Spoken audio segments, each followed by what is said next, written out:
जय हिंद दोस्तों, बड़ी विडंबना। भारतीय सैनिकों से जागरूक अभियान कराया जा रहा है कि आम पब्लिक को जगाइए कि अपना वो मतदान करें। और भूतपूर्व सैनिक संगठन जगह जगह जाकर के मतदान के लिए लोगों को प्रोत्साहित कर रहे हैं। और ऐसा मैं ये कह रहा हूं कि हम भी, हमारा संगठन कलेक्टर महोदया से मिला, उन्होंने कहा हमें आप लोगों की मदद चाहिए, आप लोग समाज में लोगों को बताइए कि लोग मतदान करें, क्योंकि इलेक्शन कमिश्नर का हमारे ऊपर दबाव है इस बात का कि लोग मतदान आखिर क्यों नहीं कर रहे। मतदान इसीलिए नहीं कर रहा है कि लोगों को ऊपर राजनेताओं पर भरोसा नहीं है, ना राजनीति पे भरोसा है। There is a shortage of foreign exchange, yet there is a shortage of leadership.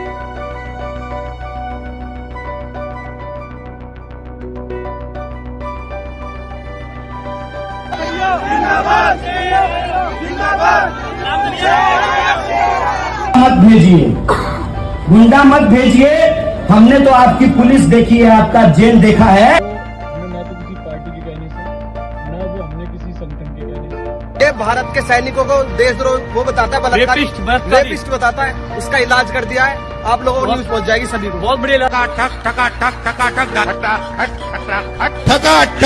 ये झूठे मक्कार जो राजनेता हैं, जो कि देश को नियंत्रण करके अपने हिसाब से मजे लूट रहे हैं, इनके ऊपर भरोसा उठ गया है। जनरल मानेकशॉ साहब ने क्या कहा था, यदि मैं पेपर उठाता हूं तो सवेरे ये चीजें मिलती हैं कि इस देश में खाने की व्यवस्था नहीं है, इस देश में पीने की व्यवस्था नहीं है, या महामारी है, बेरोजगारी है, अस्पताल नहीं है, शिक्षा नहीं है। I find there are shortages. There's a shortage of food, there is a shortage of foreign exchange, shortage of housing, schools, colleges, everything. And everybody talks about these shortages. But the one shortage which is responsible for all these shortages, which is the shortage of leadership. I do not know whether leaders are born or leaders are made. We have a population of 780 million people, and yet there is a shortage of leadership. मतलब कोई चीज, लेकिन उन्होंने कहा ये सब बकवास है, यहां नहीं है तो एक चीज नहीं है, अच्छी लीडरशिप नहीं है, अच्छे नेता नहीं है। यदि अच्छा नेता होगा तो ये चीजों की जरूरत नहीं पड़ेगी। देश को आजाद हुए इतना समय हो गया है, आज की आप परिस्थिति में देख सकते हो। उन्होंने कहा एक अच्छे नेता के गुण होते हैं प्रोफेशनल नॉलेज और प्रोफेशनल कॉम्पिटेंट होना चाहिए, यानी उसका जो डेडिकेशन डिटर्मिनेशन है, उसको वो नेता होना चाहिए, वो योग्य हो, यानी प्रोफेशनल नॉलेज, उसके बारे में उसको जानकारी हो, या उसके बारे में वो कॉम्पिटेंट हो काम करने के लिए, तब कर पाएगा। ये जनरल मानेकशॉ जो हमारे लीजेंड है, मैं उन्हें सल्यूट करता हूं, उन्होंने कितनी बढ़िया बात कही है। आज से शायद समझ सकते हो 20 साल पहले का स्टेटमेंट है, बट आज ये लागू हो रहा है कि भारतीय सेना की हर जगह मदद ली जा रही है। उन्हें पता है कि सैनिक समाज के ऊपर सब भरोसा करते हैं। अब इसके साथ साथ, जैसे मैंने कहा है कि सेना के पूर्व जवानों ने मतदाताओं को किया जागरूक, भयमुक्त मतदान करने की किया अपील, और बोलते हैं पर्व है, ये प्रजातंत्र है, लोकतंत्र है, लेकिन भरोसा उठ गया है। चुनाव की रैलियों में भी आप देखो, कोई भी हो, मोदी जी हो या दूसरे हो, कुछ भी हो, लोग भीड़ पैसे से लेके जा रहे हैं। कार्यकर्ता जो नीचे के नेता हैं, यहां जाके 500-500 रुपए देके हाथ जोड़ रहे हैं, पानी पिला रहे हैं, बैठा रहे हैं, चेयर लगा रहे हैं, पंखा डुला रहे हैं, ताकि हमारी रेपुटेशन बन जाए कि बड़ा नेता आया है, कि भाई मैं कार्यकर्ता हूं, मैंने इतनी भीड़ इकट्ठी की। भीड़ भी पैसे से आ रही है, मन से कोई नहीं आ रहा, इसलिए वोट देने में भी इच्छा नहीं होती कि किसको दें। एक नागनाथ है तो एक सांपनाथ है। कल ये इसकी कोई आइडियोलॉजी नहीं है, इसकी कोई आइडियोलॉजी, ये इसके साथ मिल जाएगा, इसके साथ मिल जाएगा, इनका कसम झूठी खा रहे हैं। अभी आप एक एपिसोड का, इस न्यूज से पहले मैं वीडियो दिखाता हूं। कल जो दिल्ली से कन्हैया कुमार हैं, एक युवा लोकसभा प्रत्याशी कांग्रेस के, उनके ऊपर वो जहां उनका प्रोग्राम हो रहा है, एक कोई चौधरी है, उसकी वेशभूषा देखिए, वो जाके थप्पड़ मार देता है और अपने आप को शेर बोल रहा है। शेर बोल रहा है मैंने वो टुकड़े टुकड़े गैंग से बदला लिया, मैंने ये किया है, मैंने वो किया। ऐसे नेता बनते हैं इस देश में, यानी अब ये भी नेता बन जाएगा।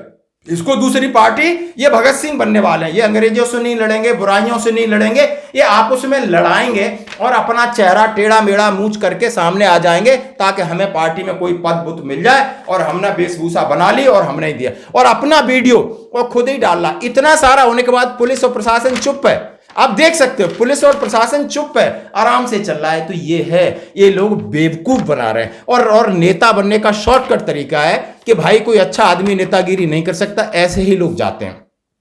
अब ऐसे इन लोगों पर कौन भरोसा करेगा? इसीलिए सैनिक समान को, जो आप ये कहते हो कि सैनिक चुनाव में खड़े हो रहे हैं, ये आपके लिए शर्म की बात है। आपको चुनाव नहीं, आप बहुत अच्छा डिजर्व करते हो इस देश के अंदर, आज की परिस्थिति है। इसीलिए यहाँ के जितना आपके जो ब्यूरोक्रेट्स है हमसे संपर्क करते हैं कि आप जरा यहाँ पर हेलमेट व्यवस्था में हमारी हेल्प करिए, सीट बेल्ट में आप हमारी हेल्प करिए, चौराहों पे खड़े हुए आपकी लोग मानते हैं, आपको इज्जत देते हैं, पुलिस वालों की कोई नहीं सुनता। ये दशा है, ये सच्चाई है या नहीं? आप अपने दिल पर हाथ रख के कहिए। इसीलिए मैं आपके साथ ये न्यूज शेयर करना चाहता हूं कि उन्होंने कहा है कि जिले के राजपुर लोकतंत्र के महापर्व में आम जनों को अधिक से अधिक भाग लेने के लिए सेना के पूर्व जवान पदाधिकारी काफी सक्रिय हो गए। मतदाताओं को जागरूक करने के लिए पूर्व सैनिक संघ स्थानीय पुलिस के तत्वाधान में परिसर में बाजार, ग्रामीण, बैंक, हर जगह जाकर के रैली निकालकर मतदाताओं के लिए जागरूक अभियान चला रहे हैं। और उन्होंने थाना अध्यक्ष संतोष कुमार सिंह ने उन्होंने कहा है कि वोट आपकी ताकत है। सेना के जवान जिस जोश एवं उमंग के साथ जागरूक कर रहे हैं, इस तरह हमारे नागरिकों को भी सजग प्रहरी चुनने का अधिकार है। भय मुक्त वातावरण में इस बार मतदान होगा, जिसमें लोगों को आगे आने की जरूरत है। चिन्हित किए गए बूथों पर अशांति फैलाने लोगों के खिलाफ कार्रवाई की जाएगी। किसी भी अपराध कर्मी को छोड़ा नहीं जाएगा। पूर्व सैनिक हाकिम प्रसाद ने कहा कि डीएम अंशुल अग्रवाल के निर्देश पर सेना के जवान आज लोगों को जागरूक कर रहे हैं। धर्म, जाति, संप्रदाय से ऊपर उठकर सभी को देश हित में मतदान करने के लिए कह रहे हैं। पूर्व सैनिक संघ के कितना सारी चीजें मैं आपको बोलूं, मुझे लग रहा है मतलब सैनिकों से काम करा रहा है। क्यों न सैनिकों को राजनीति में आरक्षण दिया जाए? क्यों आप सैनिकों को राजनीति में आरक्षण नहीं दे सकते? आप बोल सकते हो कि लोकसभा में ये कम से कम 10% सीटें भूतपूर्व सैनिकों द्वारा भरी जाएंगी। हर एक असेंबली में आप एक स्टेट में बोल दीजिए 20 से 10%, 20% सैनिकों के लिए आरक्षण क्यों नहीं करते? जब आप ये समझ सकते हो कि सैनिकों पर जनता भरोसा करती है और सैनिक सरहद पर रख करके इस जनता की सेवा करता है, प्राकृतिक आपदा में अपना तन मन लगा करके वो आपकी रक्षा करता है, तो राजनीति में आपकी रक्षा नहीं कर सकता। अरे उसको आपकी तरह मैला होने में एक सदी निकल जाएगी। आप इतने टुच्चे हो, इतने मैले हो कि आपसे कल्पना के परे हो। आप देख सकते हो, यदि एक एक नेताओं के बारे में आप सुनोगे, इनके स्टेटमेंट सुनोगे, तो आपको खुद पर शर्म आएगी। इनको वोट देने की बात तो ठीक है, इनको शक्ल देखने का मन नहीं करता है। इन्होंने आज देश को इस तरीके से बांट दिया है। क्या कभी बेरोजगारी का मुद्दा है? भ्रष्टाचारी, गुड गवर्नेंस होनी चाहिए, कोई मुद्दा है? नहीं। शिक्षा, एक जैसी शिक्षा होनी चाहिए, कोई मुद्दा है? एक जैसी चिकित्सा होनी चाहिए, कोई मुद्दा है? कोई मुद्दे नहीं है। कौन से मुद्दे हैं? कोई मुद्दे ही नहीं है। बिना मुद्दों के चेहरा प्रोपोगंडा बांटना जाति और धर्म के नाम पर चल रही है। यदि आप सैनिकों को, यदि ये डीएम आगे ले जाना सकते हैं, तो आपको भी आगे आना होगा। बस एकजुटता की जरूरत है और थोड़े जागरूक होने की जरूरत है। आप मजाक मत उड़ाएं कि आज जो भारतीय जवान किसान पार्टी को लेकर सैनिक खड़े हुए हैं, बहुत सारे लोग मजाक उड़ते हैं, यार ये तो ऐसे ही फालतू में टाइम पास कर रहे हैं। क्यों?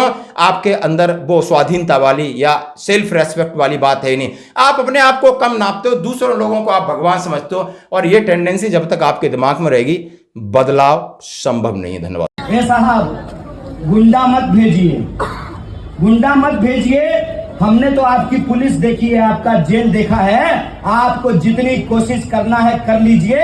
हमारी रगों में स्वतंत्रता सेनानियों का खून बहता है। हम कांग्रेस पार्टी के कार्यकर्ता हैं। जब अंग्रेज से नहीं डरे तो अंग्रेजों के चापलूस से भी नहीं डरेंगे। माता की सभी भारतवासियों को, तो जो भी हमने करा है वो हमने ना तो किसी पार्टी के कहने से, ना वो हमने किसी संगठन के कहने से, वो सिर्फ हमने जो हमारी भावनाएं आहत हुई, हमारी क्या संपूर्ण भारत की, जिस व्यक्ति ने यह कहा कि भारत तेरे टुकड़े हो, जिस व्यक्ति ने जो हमारी देश की आन बान शान है हमारी इंडियन आर्मी, उसे रेपिस्ट कहा, और उसने ये कहा कि अफजल तेरे कातिल जिंदा है, हम शर्मिंदा हैं। तो इसलिए जो हमारी भावनाएं थी वो बहुत समय से आहत थी, और जो हम मौका ढूंढ रहे थे वो हमें मिला और वो हमने करा। भाई हमारी नहीं, पूरे देशवासियों की, और जो हमारे देश की सेना थी उसका अपमान था, उसका बदला लिया हमने। भाई अब आप लोगों के ऊपर है, पूरे देशवासियों से और जितनी भी हमारी आर्म फोर्सेस है, सबसे निवेदन है कि भैया ये चाटा और ये साई उसके मुंह पे तमाचा है कि जो देश को तोड़ने की बात करेगा, जो देश के टुकड़े की बात करेगा ना, उसके साथ यही होगा।